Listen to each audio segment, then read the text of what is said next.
Welcome to the course Millennials and the Millennium.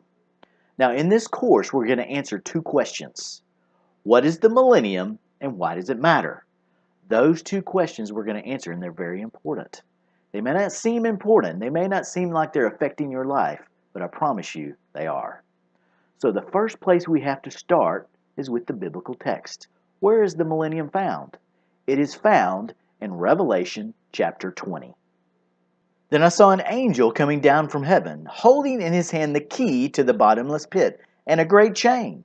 And he seized the dragon, that ancient serpent, who is the devil and Satan, and bound him for 1,000 years, and threw him into the pit, and shut it, and sealed it over him, so that he might not deceive the nations any longer, until the 1,000 years were ended. That's Revelation 20, 1 through 3. Many people today avoid the study of Revelation and end times theology. This is unfortunate, for when Paul speaks to the elders at Ephesus in Acts 20, this is what he says: I do not shrink from telling you the whole counsel of God. What this means is that we consider all of the Bible. And that means our belief system includes end times theology, or the last things. A good question you might ask is, why does it matter? Why do the end times matter? Why does the millennium matter? And these are very important and valid questions, and I encourage you to ask that very question. As we go through this survey, I want you to consider that. How does the millennium affect my daily life today? Think about that question.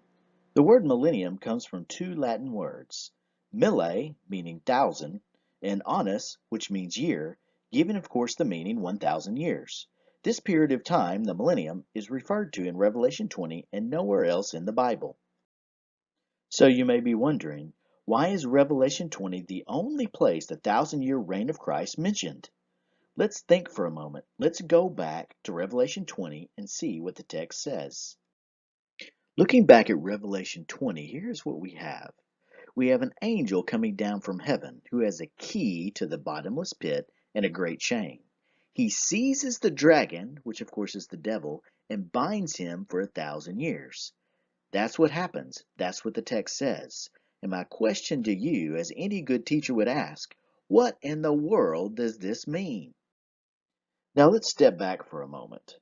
Anytime you're reading something, you need to remember the book you're reading, the author, and the genre. If you don't consider this, it could lead you into error. Looking at the beginning of Revelation, the Apostle John tells us, Blessed is he who reads aloud the words of the prophecy. That's verse 3. And a few verses down, he says, I heard behind me a loud voice like a trumpet saying, Write what you see in a book.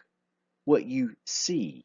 What this means is Revelation is a prophecy that includes a series of visions. This means the language is highly symbolic.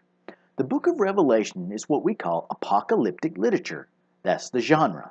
And in this genre, usually what you have is prophetic writing that details an author's vision, usually given by a messenger or an angel. And while some of the Old Testament books contain apocalyptic literature, the entire book of Revelation is within this genre. Now, what does that mean? Again, it means that the book of Revelation is highly symbolic. Let me ask you a question.